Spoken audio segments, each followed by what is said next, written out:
رزق کا پاک ہونا یہ بہت ضروری ہے۔ اس طرح نظر کی پاکیزگی، اگر نظر پاک نہیں ہے تو عبادت کی لذتیں ہی نصیب نہیں ہو سکتی، عبادت کا سرور ہی نہیں آ سکتا۔ نماز پڑھنے کا ایک حظ ہے، لطف ہے، وہ لطف نصیب ہی نہیں ہو سکتا۔ بندہ اللہ کے حضور پیش ہو رہا ہو تو واپسی جب آئے تو اس کے اوپر ایک کیفیت ہونی چاہیے، ایک باطن میں سرشاری ہونی چاہیے۔ بندہ کسی بڑے شخص سے ملے تو کئی دن تک اس کا نشہ نہیں اترتا کہ میں فلاں سے مل کے آیا ہوں، تو جو رب سے مل کر آئے تو اس کا بھی ایک نشہ ہے نا، لیکن چونکہ اس کی نظر پاک نہیں تھی اس لیے وہ ملاقات ہی ادھوری رہے گی اس کی، تو اس کو اس کا سرور باطن نصیب ہی نہیں ہو سکا، اس کا حظ ہی نہیں نصیب ہو سکا۔ ایمان کی ایک مٹھاس ہے، جیب میں پیسے ہونا تو اس کا اپنا ایک نشہ ہوتا ہے کہ میرے جیب میں 5 لاکھ روپیہ پڑا ہے۔ وہ آج کل وہ بچے ہیں اس عمر میں، اگر مہنگا موبائل ہو ہاتھ کے اندر تو اس کا ایک نشہ ہوتا ہے میرے ہاتھ میں اتنی قیمت کا موبائل ہے۔ تو جیب میں پیسے ہوں تو اس کا ایک نشہ ہوتا ہے، ہاتھ میں قیمتی موبائل ہو تو اس کی ایک کیفیت ہوتی ہے، تو سینے میں ایمان ہو تو اس کا ایک نشہ نہیں ہوگا، اس کی ایک کیفیت، اس کی ایک مہک، اس کی ایک خوشبو مشام ہستی کو معطر کرتی رہے گی، اور اس کو ایک احساس ہوگا کہ مجھے اتنی بڑی دولت دی گئی۔ لیکن وہ کیوں نصیب نہیں ہوتی؟ اس لیے کہ یہ 3 چیزیں نصیب نہیں ہوگی۔ تو جب اللہ اس کے رسول کو ہر شے سے زیادہ محبوب نہیں جانیں گے، جو اپنے لیے پسند کرتے ہیں وہ اپنے مومن بھائی کے لیے پسند نہیں کریں گے، اور تیسرا کفر کی طرف پلٹنا اتنا مشکل ہوگا کہ آگ میں جانا آسان ہوگا لیکن کفر کی طرف جانا مشکل ہوگا۔ جب تک یہ 3 چیزیں نہ ہوں تو فرمایا ایمان کی حلاوت، ایمان کی مٹھاس نصیب ہی نہیں ہوتی ہے۔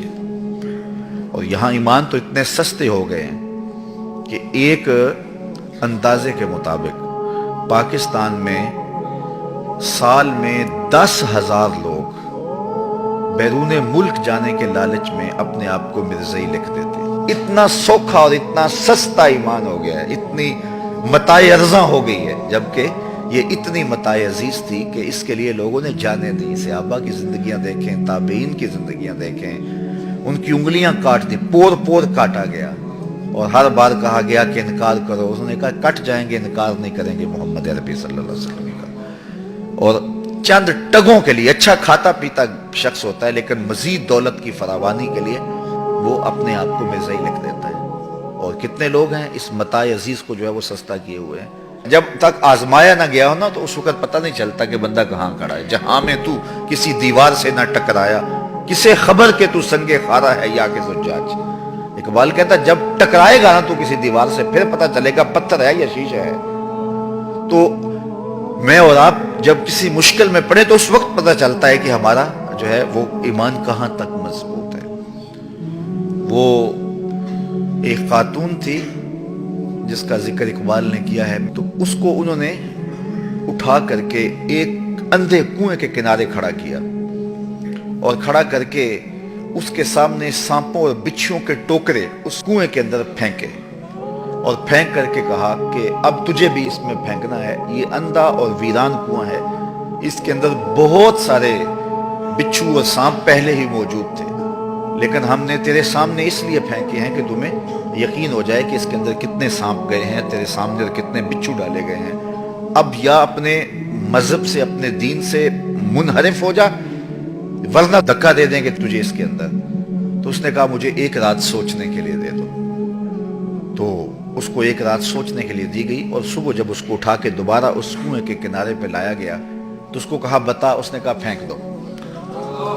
اس نے کہا تو رات سوچا نہیں تھا؟ کہا میں سوچنے کے لیے رات اس لیے نہیں مانگی تھی، میں نے رات اس لیے مانگی تھی کہ میں جو ہے وہ اپنے اندر کو مضبوط کر لوں کہ جب میں اس کے اندر جاؤں گی تو سانپ میرے بدن سے چمٹ جائیں گے، بچھو میری بوٹیاں نوچیں گے، اور سانپ مجھے چاروں طرف سے گھیر لیں گے، تو کہیں ایسا نہیں ہو کہ میں اندر جا کے کہیں منحرف ہو جاؤں، تو میں اپنے آپ کو مضبوط کرتی رہوں کہ جس نظریے پہ میں ہوں وہاں جا کے جو ہے میں اس نظریے پہ قائم رہتی ہوں یا نہیں قائم رہتی ہوں۔ تو میں اور آپ ذرا تصور میں اپنے آپ کو کسی ایسے اندھے کنویں کے کنارے پہ کھڑا کریں جس میں سانپ پھینکے گئے ہیں، اور پھر ہمیں کہا جائے تو ہم کس جگہ پہ کھڑے ہیں۔ اگر ہم سب کچھ گوارا کریں گے اور ایمان سے منحرف نہیں ہو سکتے پھر مبارک ہو، اور اگر کمزوری محسوس کرتے ہیں تو پھر ضرور اپنے اندر تقویت پیدا کرنے کی کوشش کریں۔